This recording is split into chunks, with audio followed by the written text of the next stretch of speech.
Hey everybody, what's going on? I just want to let you guys know about an article that Loudwire.com has on Guns N' Roses. So they are basically ranking Guns N' Roses albums side by side.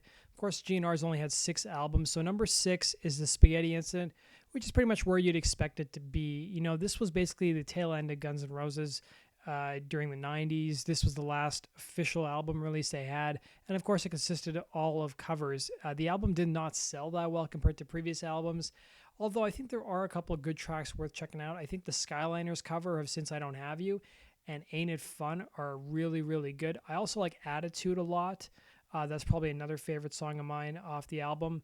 I think the rest of the album I didn't really care too much for, but to me, Ain't It Fun, their cover is just excellent. Turning now to number 5, Chinese Democracy. You know, a lot of people discounted this album and said, well, it's not a real Guns N' Roses album. And while I agree with that, there's still some really great songs on here. Some of my favorites include There Was a Time, which is usually probably my favorite song off the entire album. I think Madagascar is another great one. Better, Street of Dreams, and Catcher in the Rye. And it's nice to see Guns N' Roses actually playing some songs off this album too. It's nice to see Slash's take on the guitar parts for these songs. Number 4 is GNR Lies. And, you know, GNR Lies was sort of, I think it had 4 new songs, and it had a re-release of a bunch of songs that had already been released before on Live Like a Suicide. And, you know, there are some really great songs on here. Patience is definitely one of them. Used to Love Her. And I think, I thought they had released You're Crazy off this album too. I could be wrong, but I really do love their cover of Aerosmith's Mama Kin and Nice Boys as well. So there's some really great songs on here too, even though it's not a full album release like you would normally expect. Number 3 is Use Your Illusion 1.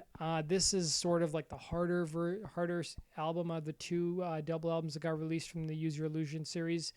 I like Use Your Illusion 2 a bit better, but Use Your Illusion 1's got some great songs on it. Back Off Bitch is probably one of my favorites. Of course, November Rain. You've got songs like Civil War, Live and Let Die, Dead Horse, Garden of Eden.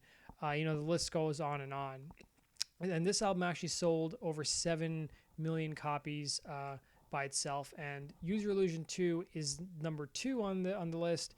This is easily my favorite of the 2. You know, you've got You Could Be Mine, you've got Estranged, which is one of my favorite Guns N' Roses song, Knocking on Heaven's Door, Yesterdays. Actually, I guess Civil War is off this album, not off the first one. You got 14 Years, Get in the Ring, and it even edged out Use Your Illusion 1 when it came to sales as well.